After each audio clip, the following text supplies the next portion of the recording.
Welcome to TrulyFit, the online fitness marketplace connecting pros and clients through unique fitness business software.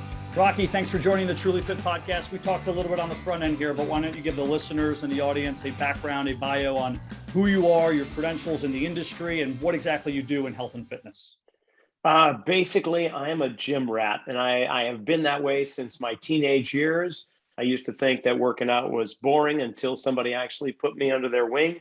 And then I discovered that I really like learning all about movement in the body. And I've been pursuing that for the last 30 years as a strength conditioning specialist in Santa Cruz, California. I've written a few books, conditioning books, perhaps on adventure sports, but also wrote one that is kind of a culmination over the period of time that I've been studying, all about how to bring the body back into alignment and how do we use conventional exercise to do so. And that book's called Return to Center. And then, like yourself, I like doing podcasts. I've got a couple, one called the RockFit Files, and the other one is Zealous, Zelos, where I interview colleagues that are the coaches in the professional sports world, strength coaches, PTs, athletic trainers, and the like. And I love it. On the outside, I love surfing and snowboarding. So I'm strategically placed on the central coast of California, where Santa Cruz is the mecca for a lot of surfers. And within a few hours ride, I'm up in Tahoe or the Sierras, carving some turns on bigger mountains than what rolls through the ocean here. But that's it in a nutshell. Tell me a little bit more about the podcast, Rocky. Did you pick that because you felt like there wasn't a podcast currently doing that sort of thing? Was it just a driver because you enjoyed it? How exactly did you come about that? Yeah, Steve, I started with this one called the RockFit Files, and perhaps some listeners are old enough to remember James Garner in this television show in the late 70s called the Rockford Files. So it's kind of like a little spin-off of that, at least in the intro. But I was just doing health and fitness, and then as time went on, some of my guests were more in the sports industry, and I thought, well, that'd be cool. I've got a whole bunch of connections within the NFL and Major League Baseball, NBA, NHL, and the like. I should just tap into that, but I don't want it to be the RockFit File. So Zealous is one of those winged gods. I think it's like a sister or brother of Nike. And instead of the winged god of victory, it's the winged god of competition, hence the name Zealous. And then I just started pursuing all of these friends and colleagues within the world of professional sports. And I found out, yeah, this is great. I don't think there is a podcast that is really actually interviewing or talking to the people that are behind the scenes. You're always talking to the head coaches and the athletes themselves, but not necessarily the strength coaches. And there's a lot of aspiring young fitness professionals that really have the stars in their eyes when they think about where they want to go and the direction they want to take. So I thought, well, this would be nice to understand where these people came from and how they got into the positions that they're in, but also what are they doing with some of the most elite athletes on the planet? And it's turned into a wonderful series, and it's a labor of love, and I truly enjoy it. Like this podcast here, I can tell, you've definitely got some energy in this, and it's great to and an honor to truly be part of it. That's super interesting. I don't train athletes. It's just something I've never really done. It's not like I won't train an 18-year-old who's playing football, but I never worked with an elite athlete. I've always found myself working with seniors and general population. And that's what I enjoy, especially seniors who have a lot of medical issues. I'm working around those, finding modifications. It's just what I fell in love with. But do you see, when you're interviewing all these professionals, do you, Rocky, see an overlap in either their training styles or maybe their success stories? Yeah, there is an underlying theme for sure. And that is to volunteer for everything and anything, try and get internships, and you just put in the hours and work your way up the ladder. At least that's what the athletic trainers and the strength coaches in most of those professional sports teams are having to do to get up to those ranks. But I got to say, where we are very similar, I don't necessarily train a lot of the high level athletes. I have in the past, and from time to time, they do come in and see me because of the particular work that I do with biomechanics and whatnot. But the majority of people that I see are seniors or those that are the general population like yourself. We have had contracts with a local hospital where we've taught senior strength conditioning through the hospital, as well as working with people living with Parkinson's disease, stroke recovery, cardiac rehab.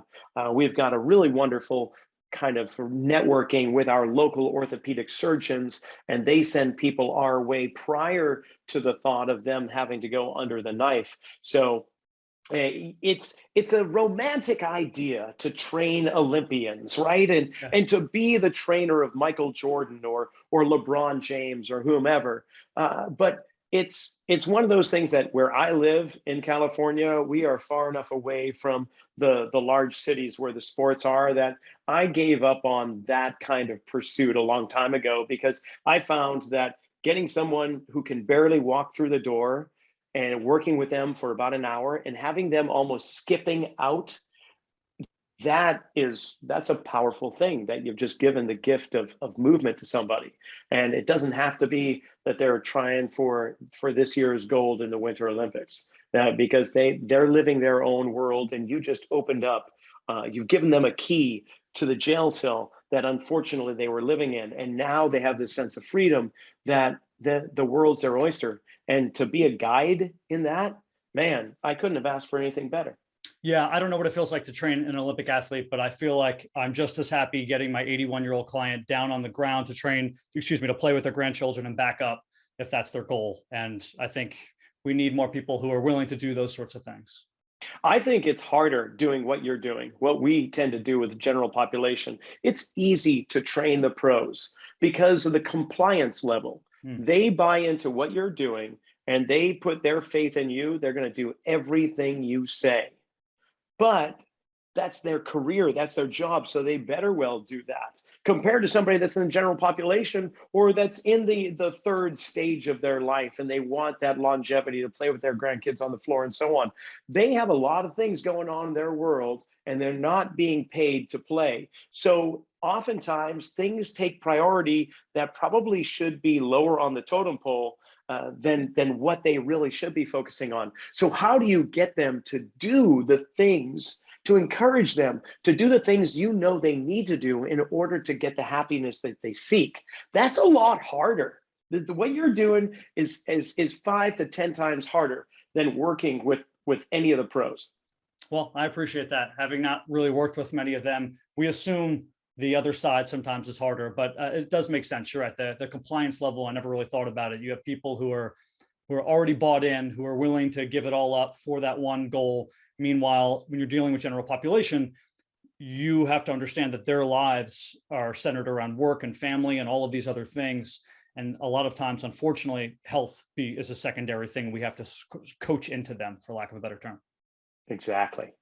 I just wanted to add one point to what you said earlier, because I don't think I've ever had a podcast where I don't talk about networking. But when you mentioned the kind of the underlying theme between all the successes in the coaches and the trainers that you're talking to, the high level people working with athletes, is that they're going for all these internships and they're taking on all these free accounts and whatever they have to do to climb the ladder. And I think a part of that people sometimes don't understand, or they can't see the future, is that you don't know who's your golden ticket and what one of those people you've met starts to climb the ladder. Maybe you don't. Maybe you're stuck in a place and it's 7 years and you haven't really grown, even though you're good. You just have bad luck, haven't gotten discovered, whatever. But that friend who really appreciates you and trusts you, and maybe your knowledge, let's say, is in golf fitness and his is in some other sort of fitness, ends up being some, high-level CEO of a company, and he's looking for a golf fitness guy to help out all of his people. And there's your golden ticket. So I think people have to understand, it's not just, of course, it's a knowledge thing. You're learning from all of these other people when you meet and take on these free jobs and do this, but it's also a long-term sort of networking growth opportunity. Correct. I couldn't agree more. I mean, and they may be quite blatant where you're going to get your clients or get your business from. And then there's other times where it's completely obscure. One example would be a fellow who owned a vitamin store in our area was plagued with knee pain. He came in and what I noticed was that the movement around his hips was extremely limited, which would make the knees have to work that much harder. So he came in, I gave him just a couple of movements to start to encourage the hips to move a little bit more freely. and instantly his knee pain was gone. And this is a common kind of a story that you might hear. And so I didn't really think much of it because it is kind of common. Somebody comes in with knee pain, I look to the ankles and the feet and the hips and see what's going on there. They walk out most of the time feeling better just because you get the body moving. So fast forward, I start getting all of these referrals. People keep coming in and saying, yeah, Jack told me to come see you. Well, little did I know, a lot of people that are going into the vitamin store, of course, they're going in for pain relief. And so he's seeing a whole bunch of people going in there for vitamins and pain relievers and homeopathic solutions and so on. And he had a stack of my business cards that he took that day he left. And he, every now and then, he would call me up and say, you know what, I need another stack of business cards. I'm all out again. Wow. And just for that one time, it just, you never know, that one little thing makes a difference. And it blew up. In fact, to this day, I still get clients because of that time 10 years ago or whenever it was.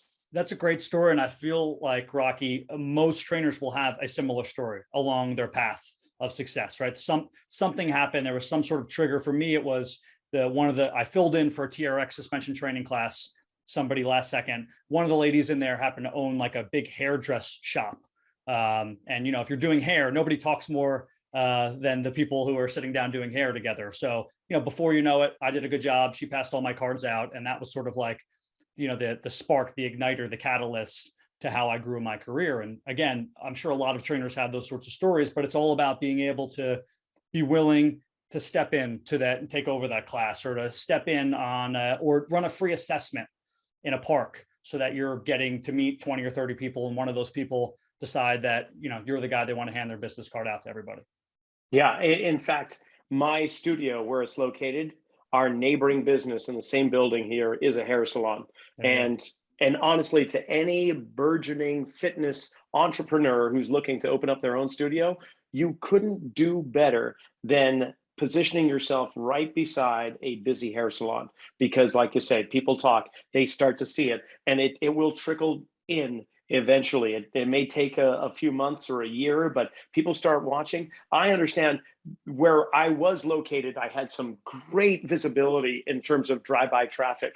And it turned out, on average, it took 2 years for people to drive by on a regular basis, to the point where they just finally said, you know what, I got to stop in there.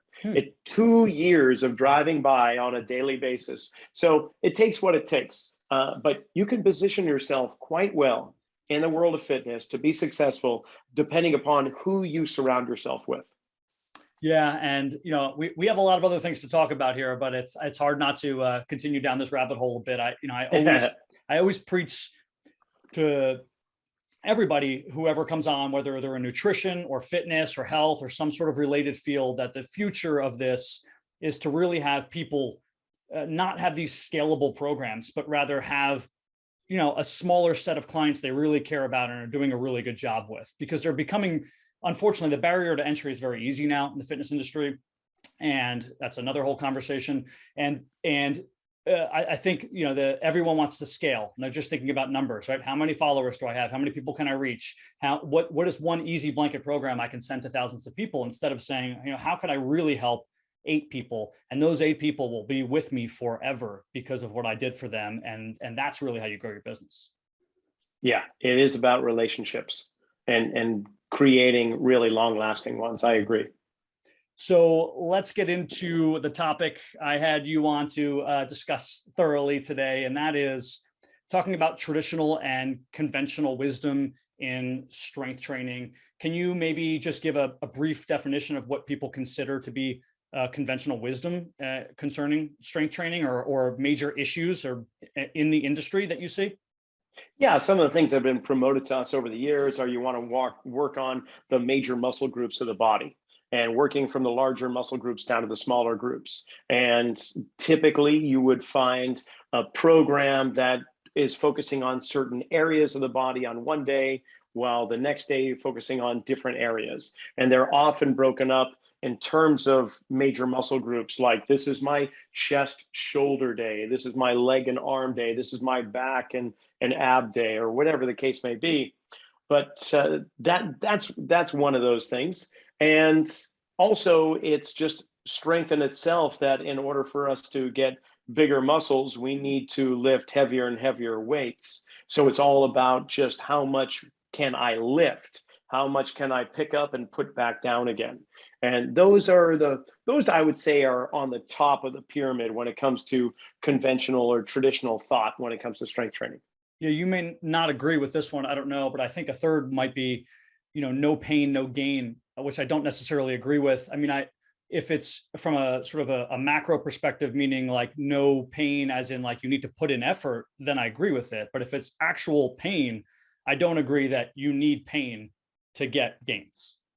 No, in fact, a mentor of mine by the name of Gary Gray has often said that he wants the body to sing and not scream.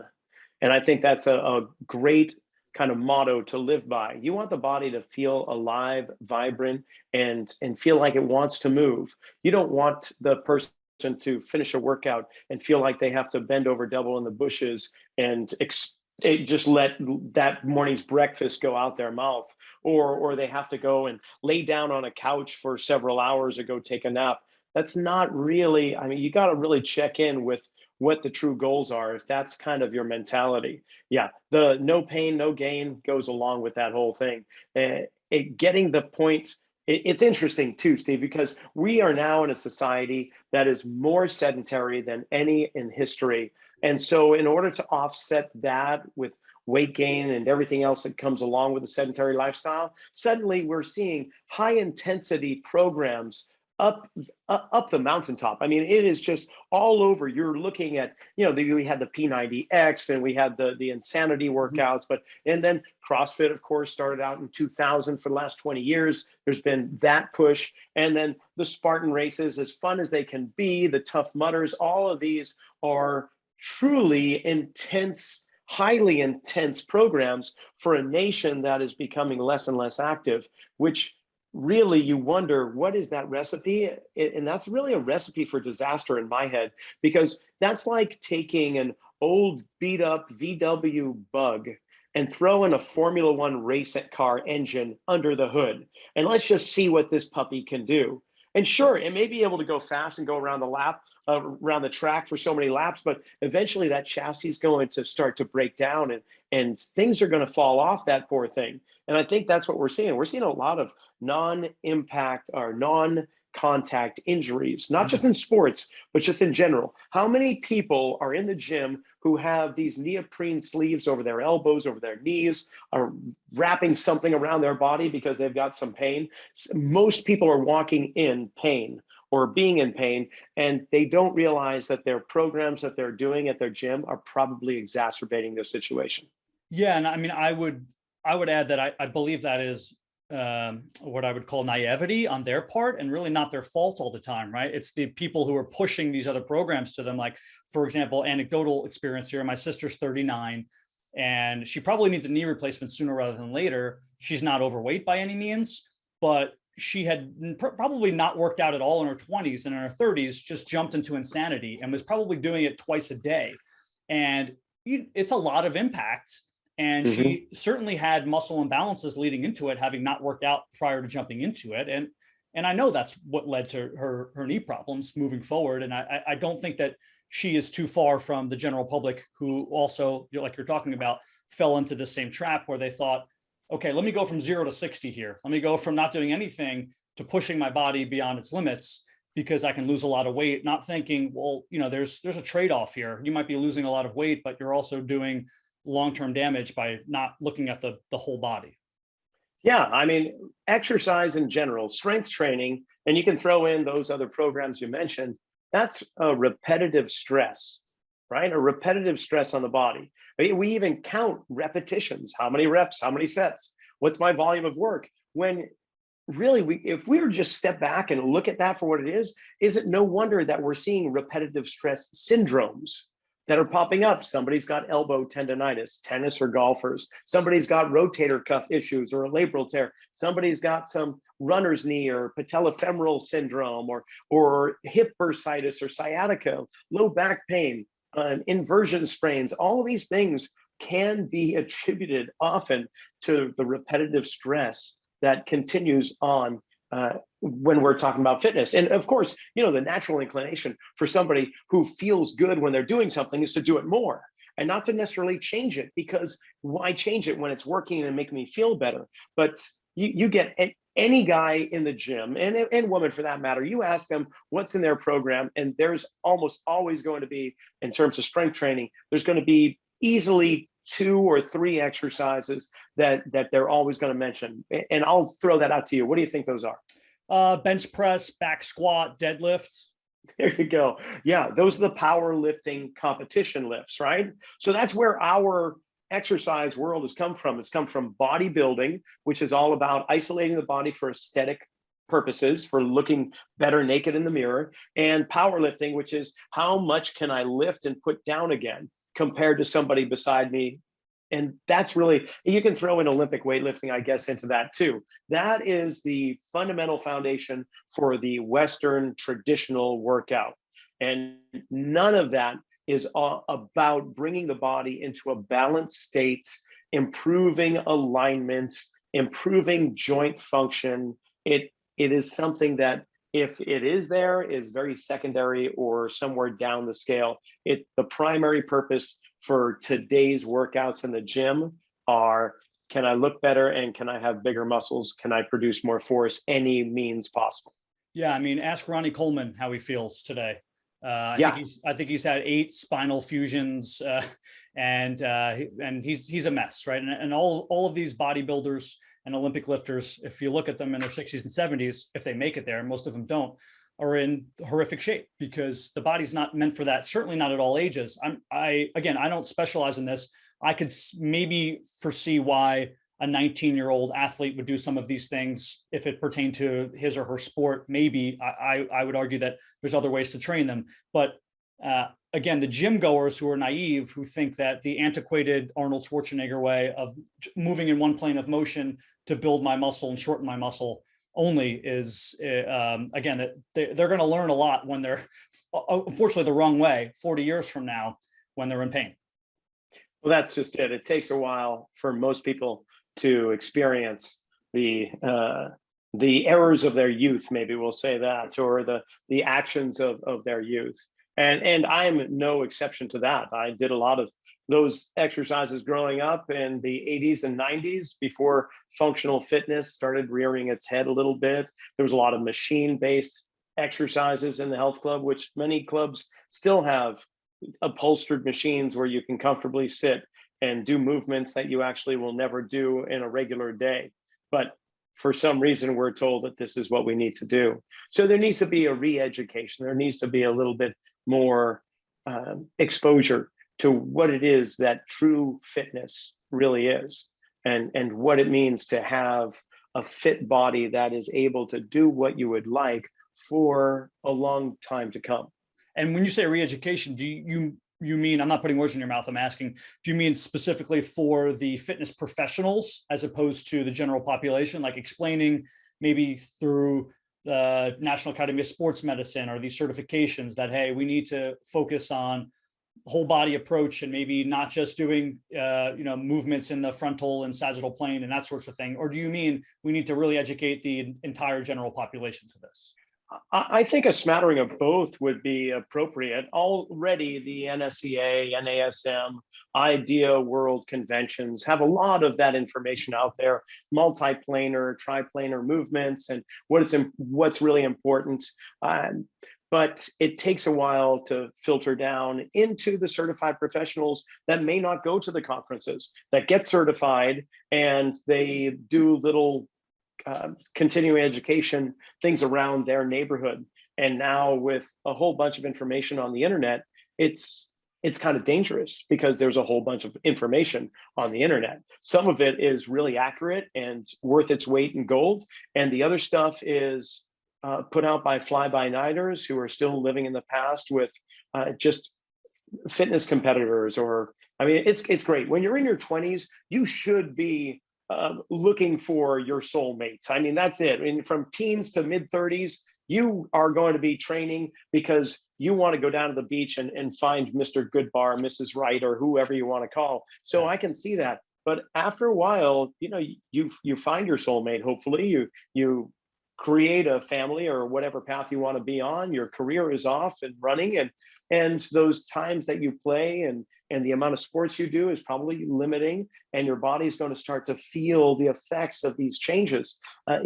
Doing the same program that you were doing in your teen years and 20s probably isn't something you should be doing in your 40s. So yeah, re-education for the general population would be wonderful. It takes a little time, but the nice thing is, Steve, is that we already have certain types of movement practices that have the fundamental philosophy of bringing the body back into balance in our culture already. And it's integrated in from Eastern philosophies. Like we've got Tai Chi now, we've got yoga.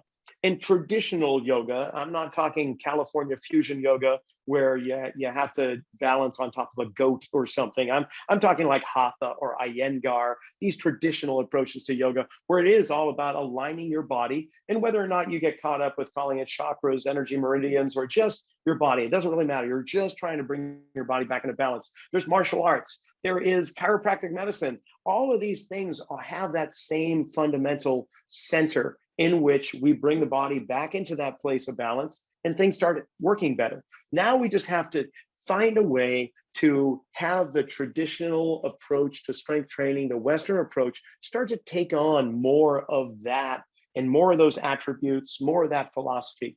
And that's kind of, I don't want to stand on a pulpit or anything or a soapbox, but that's kind of what I'm trying to get out there, is that we really need to rethink how we are working out and what we really need from one individual to another, because it's going to be different. What you need is different from what I need.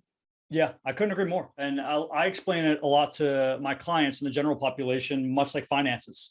You're trying to save money, right? And be more conservative when you're 40, 50, 60, 70. So you have that money. Well, you also have to look at your body. You don't want to have the most amount of money when you're the least capable of using it. If you're decrepit, you have to make sure your body is also holding up. So treat your body like you would your finances, in a sense, where we have to also worry about long-term.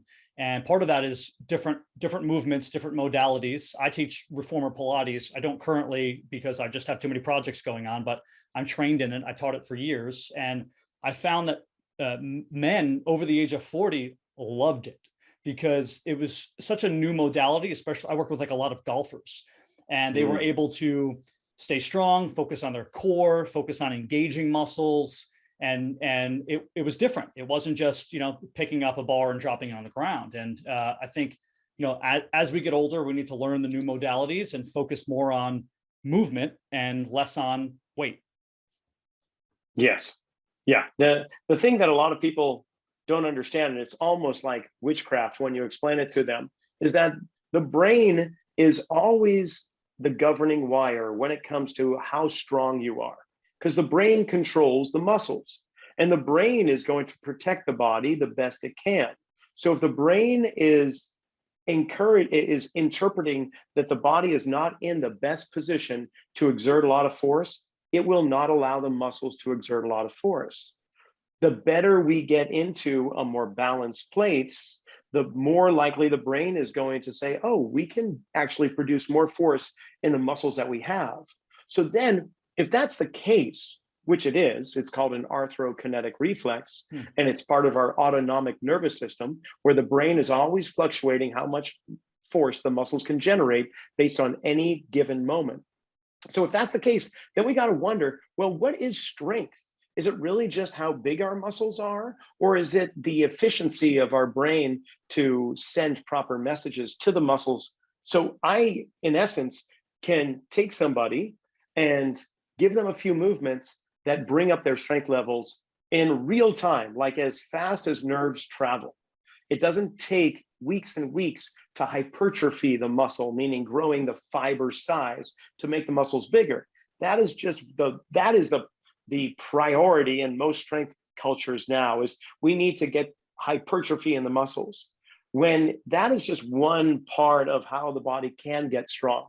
What if we started to increase the ability of the brain to upload or upregulate force within the body when it's appropriate? And so now we've got two ways that we can train, not only lifting heavy things, but actually drawing the body into a place where it can produce more force with what it already has.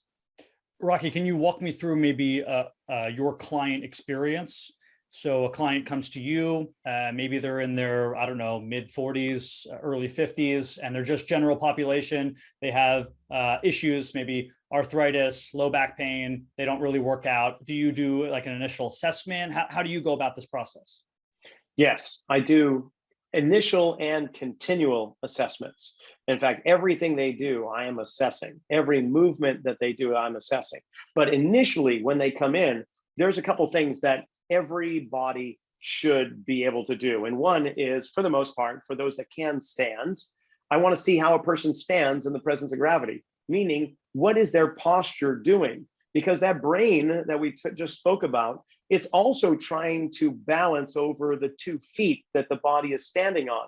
And there's many ways that the segments of the body will balance on top of each other, kind of like like that game Jenga or a stack of cups, right? We have these ways in which if a person's hips are tilted in one direction, what is the rest of the body having to go through in order to stay balanced over the feet? If the head is tilted slightly to the side from answering the phone all day at the office, how does that affect the spine and the hips and the shoulder and the elbow? So I really want to know in 3-dimensional space what that person's posture is doing, because as soon as I know where their resting posture is, that tells me what muscles are being lengthened that need to be a little bit more shortened to bring it back to balance, which muscles are shorter than they need to be, that need to be lengthened in order to bring the body back into a balanced state. It also gives me an idea of most likely how they're going to start moving. So there's gait pattern that we begin to look at. And it's been something that the human body has been doing for roughly 2 million years. And over that course of time, there's a certain pattern that every bone should do, every joint should move in 3-dimensional space. And if you can understand what that is all about, then you can even go deeper into what the body is trying to tell you. So I do a posture and gait analysis. And then that tells me exactly what muscles need to be lengthened, which ones need to be shortened, what body parts need to go left, which ones need to go right. And their body is going to actually give me the information to design the program. And it's not an arbitrary program that a lot of certified professionals are going to do, where we go, okay, well, here's a 40-year-old male who is 21% body fat. He's got a repetition maximum on the bench press of 165 pounds, and he can squat 185. Like that honestly doesn't tell me anything. I want to know where their structure is, what their brain is trying to do, and how they move through space. I mean, that is the ultimate essential that I need in order to know, okay, well, this person actually needs lunging on his left leg much more than his right leg, needs to be doing some pressing overhead with his right arm much more than his left arm. We'll need to do some rotation, a little bit more biased rotation of the rib cage to the right. So I need movements that are going to encourage that more so than the left. And as soon as we start to do these kind of patterns, it's a personalized program to bring the body back into a more centrated place and a much more stronger position. So that's kind of the process that we follow. I think that's a fantastic approach. And I love the little tidbit you said about them, like leaning on one ear, maybe talking on the phone. I think there's so many day-to-day things that are important as personal trainers, fitness professionals, health professionals. We make sure we understand what our clients are going through on a day-to-day basis, because those are the things causing the problems. They think it's the 35 minutes they spent at the gym the other day where they might have yanked something doing a low row. Typically, it's because they have a 110-pound dog they've been walking who's been yanking on their shoulder, and now they have AC joint issues. So make sure you know what your client is doing from a day-to-day, because they'll never blame it on the day-to-day. And this comes back to why it is so much more challenging to train those in the general population and those in the senior class, shall we say, because they are not the regimented athletes who have a certain diet that they follow, a certain behavior they follow, certain movements. These vary quite a bit in the general population, from having to take a day off from work because they were sick, or they had to take their kids to school, or they were at the desk because a project had to be done. There was a deadline to be met, so they worked all day through without moving their bodies. That's why periodizing programs, meaning setting up a 6-week or 8-week program and expecting nothing to change in that period as they follow this path is very difficult. In fact, we do not do that. That's why we meet people where they are when they walk through the door. And every movement they do is an assessment, and it'll guide us to the next assessment. It's a lot more involving than just simply coming up with this cookie cutter recipe that here you go, you're 165 pounds, 29-year-old, you're going to do this 6-week program. And for the most part, it can be very effective, but you're also going to be, like you say, reinforcing compensatory patterns, which are going to bring about even more imbalances. And 10 years down the road, they're going to start really feeling that neck bothering them, or that right shoulder that was just kind of talking is now really worn down, and somebody's talking about going in and getting some surgery done. So yeah, I ramble on, I apologize, but that's kind of go off on tangents. That's great. And a lot of things sparked my mind when you were talking there. And what I want to ask, because we've talked so much about weights, I want to ask about like equipment, because we haven't really brought equipment up. Hypothetically, could you get rid of weights? Could I just give you a cable machine and bands and you complete all of the goals you need to for your client? And if that's the case, should we be using less weights? Barbells and dumbbells by yeah, weights. I would pose that question to an Olympic gymnast. They don't hit the weight room. They gymnastics, that's how fitness began in the 1800s. And we had a few cable systems on the wall in the gymnasiums, but for the most part, there were parallel bars, a vaulting horse, a pommel horse, moving rings, climbing ladders, climbing ropes, an inversion table, all these things that were truly all about the education of the physical form. Nowadays, yeah, we took the bodybuilder approach and we injected the culture with steroids when it came to the concept of strength training with bodybuilding. I do not use a whole bunch of weights. I use resistance bands. I use foam rollers. I use medicine balls. I do like playing with Indian clubs and kettlebells. Mm-hmm. And it's not to say that I don't do traditional lifts, but there's got to be a reason for it. I'm not just going to do it because I need to fill up time in a person's training program, or there's got to be some reason for it. I want to see, can they move properly with the least amount of restriction? And then can they do that under load? And for the most part, I think we, in our culture, in our fitness industry, actually apply load faster than we really should, especially because our society, every passing month, every passing year, is getting less and less structurally sound. It's becoming disintegrated. The more we have our smartphones, the more technology advances. Here in the Santa Cruz Mountains, they just came out with a car that is kind of like a drone that can also take off and fly. And now we're going to have personal flying devices somewhere down the road.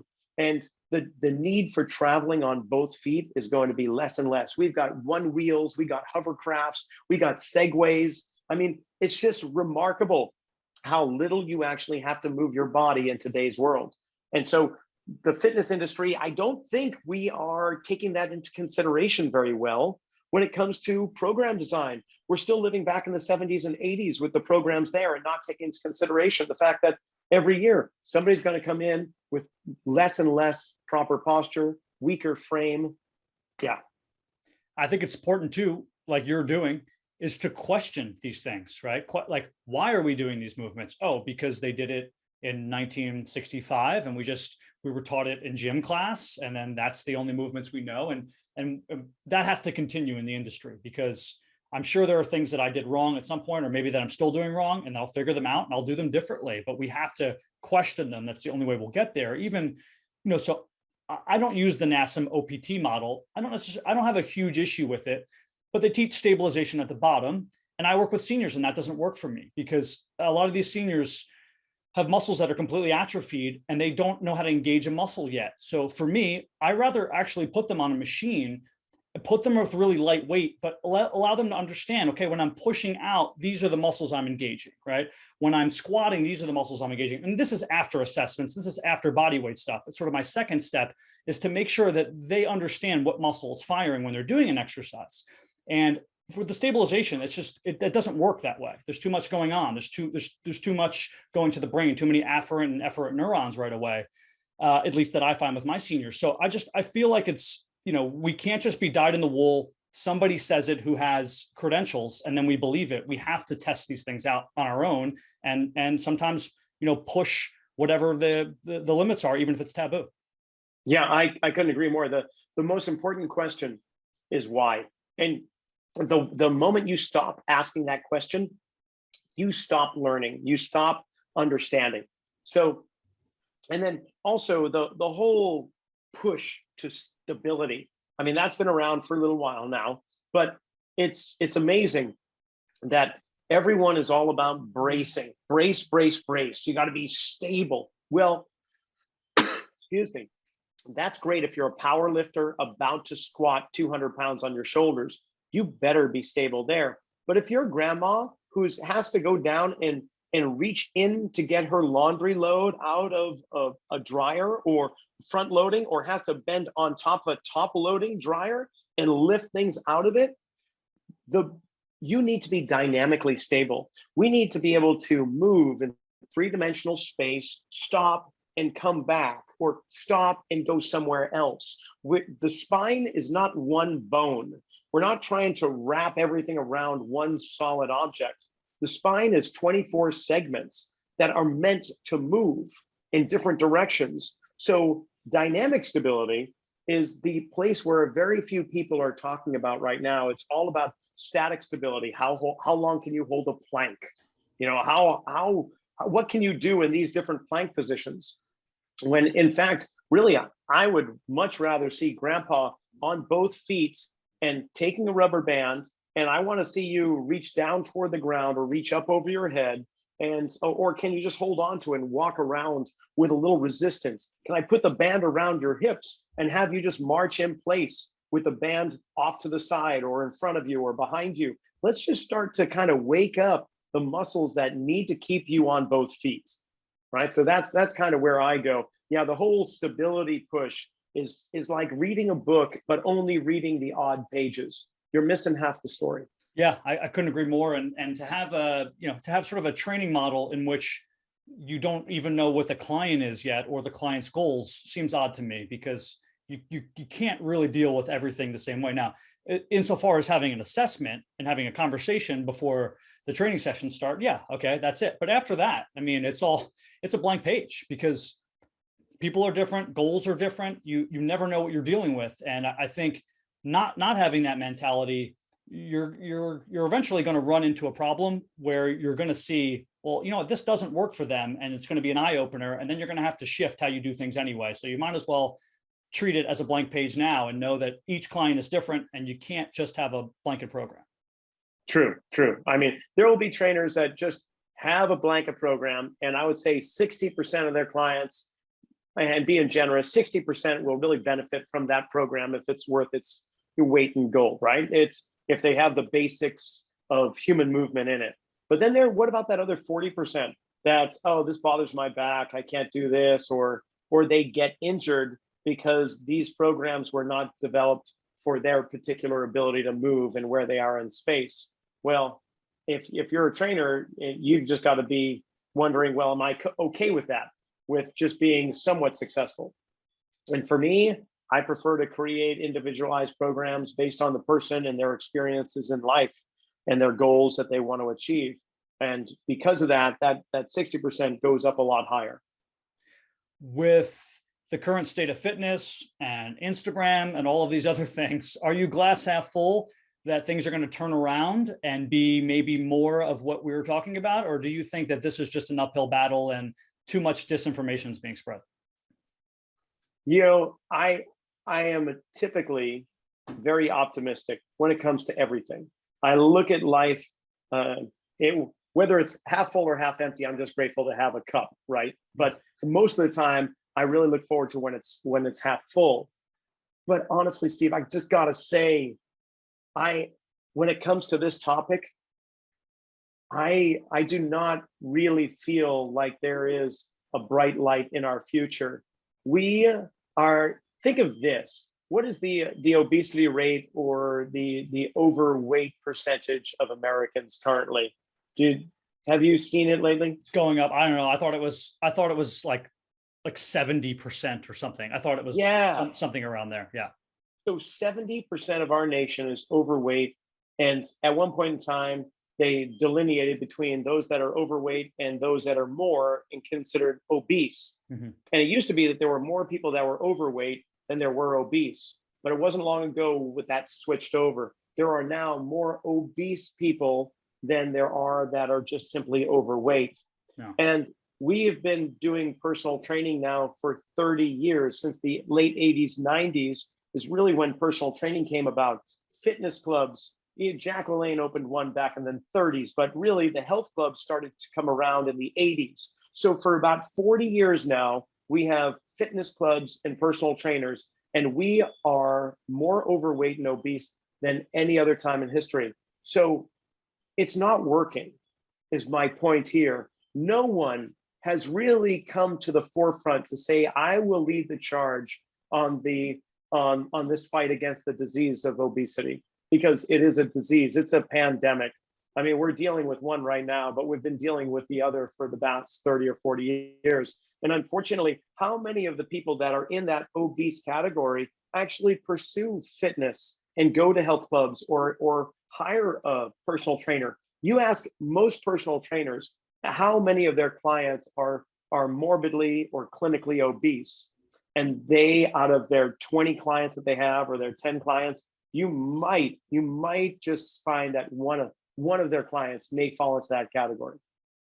Yeah, I couldn't agree more. Some of my clients were in much better shape than even I was, and they just had the money and the time to have a personal trainer to continue to keep their healthy lifestyle up. So it is a problem. We have to make sure that the general population has the motivation and the information to do these things properly. And I, like you, and maybe not, I'm always glass half full, maybe not in this case, but I do think it just starts one trend, one fire starter, a Tom Brady type person who to say, I'm just going to work with bands and mobility. I'm going to be 45 and still winning Super Bowls. And then these trends catch on and people go, you know what? I mean, I don't necessarily need to look like Arnold Schwarzenegger if I can be healthy like Tom Brady and have a little bit less muscle tone, but understand my body. And I think that does play, that's another whole conversation, but I think there is again, this is well out of my realm of expertise, like a body dysmorphia thing that a lot of training is specifically for vanity. It's really not. And it's masquerading as strength. People say that they're lifting for strength, but really, if you were to somehow separate the two and say, we can find a way for you to train, but you're only going to be 125 pounds. You're a 6 foot guy. You're going to be 125 pounds. You're going to have no muscle tone, but I'll make sure that you can bench 550 pounds. They really wouldn't be interested. If I said the opposite, I said, you can be, 6'1", 215 pounds, and you can only bench 115 pounds, but I can make your pecs look like Arnold Schwarzenegger. Sign me up. So I think it's all masquerading as vanity. And that's going to be a key moving forward, is to say, you're only getting, uglier and older. We need to keep our bodies together. We need more of a Tom Brady approach. Yeah, and the real component is the food that is available to the average American. So the day that whole organic foods are as inexpensive as a Happy Meal, that's when we'll start turning things around. Sure. So it's not exercise and it's not information. We could look online in a matter of seconds or microseconds to find out what the proper diet should be and what the proper exercises for the average person should be. So it's not for lack of information. Nor opportunity. So it's more about changing the culture. And unfortunately, the way that our society is lined up is that profits are made off of the poor quality foods. But if we could find a way for the capitalist kind of corporations to see that it would actually pay much greater profit, create better profit margins by having whole organic foods as the staple for the average person, that'd be something else. I couldn't agree more. There's a consumerism issue. I do think there is an avenue for people to do that. And it's in corporations where you provide, let's say, a tiered health program. People already do this, right? I think Johnson & Johnson is doing it, but I could be misspoken here, where they take your body fat percentage and they find out if you're smoking or not. And they find out all of these things. And then your health insurance is tiered off of that thing. So everybody gets equal health insurance, but how much you're paying for your health insurance, I'm just going to make up percentages here. 5% of my salary, 10% of my salary, 15% of my salary is based off of my current health. So, I'm a sticks and carrots guy. I don't think people just do things to do things. They need incentives or disincentives. And if that's the incentive or disincentive we have to give to say, corporations, your people, by not calling out sick, by not having to be home with their kids, by not being stressed, they're going to be better employees. And you're going to give them the incentive to pay less on their health insurance. Well, here you go. And I think maybe that's how we move forward in the future. Well, that would be nice. That totally would be nice. I would be on the optimistic side, and more so if that were the case. But as it stands now, our customer base is only 30% of this nation. Yeah. Well, Rocky, I hope we helped at least somebody today see the light, and I'm sure I'll have you on another podcast down the road, but let's let everyone know where they can find everything, Rocky, from your content, or if maybe a personal trainer who listens to this found that they want to reach out to you directly and they have a question. Yeah, I present for the National Strength Conditioning Association and a lot of their state and national clinics, as well as Perform Better. So they can go to those organizations. But Instagram, Rocky, ROCKY _Snyder. That's SNYDER. You can follow me on Instagram, RockySnyder.com, website, or Rocky'sFitnessCenter.com are all places you could check out. I'm on LinkedIn as well, and most social media as well. And I love talking shop. So if there's any trainers out there that are interested in or have questions, they're welcome to contact me for sure. My guest today has been Rocky Snyder. Rocky, thanks for joining the TrulyFit Podcast. It's been my pleasure.